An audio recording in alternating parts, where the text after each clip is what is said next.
Hi there guys, in this video we're going to talk about you can't use this feature right now Facebook. Yes, this is related problem on your Facebook. This is sometimes a permission issue, but most of all the time it's a result of bug in the Facebook application.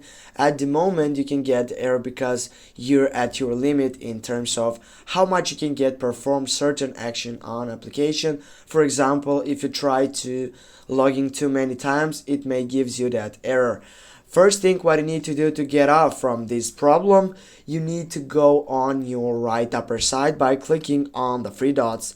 Then you need to scroll right down and to go not to settings privacy as it's on my screen. You need to go on help support section, and then you need to go on the third selection, which is report a problem. Go for that one and go the pilot session report problem. When you get up to that section, it will create that reporting site. What you need to do right now, you need to click on include in report, and here you're gonna find out all the options which are related to your problem sectionable option. Scroll down and take a look for a session which is not maybe here, because sometimes it is not checked right here. Now what you're gonna choose right here,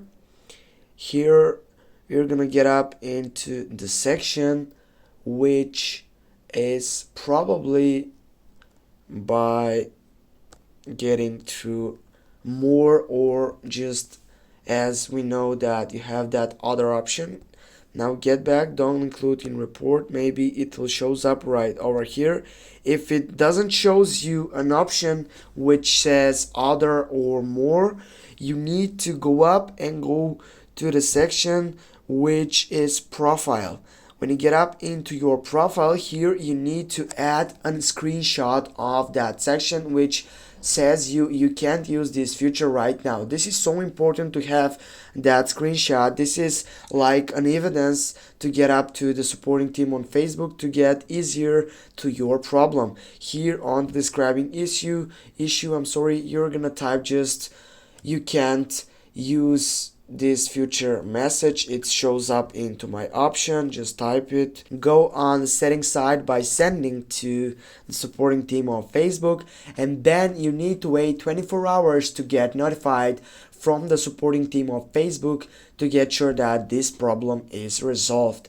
Thanks for watching. Don't forget to hit that like and share the video. See you soon guys.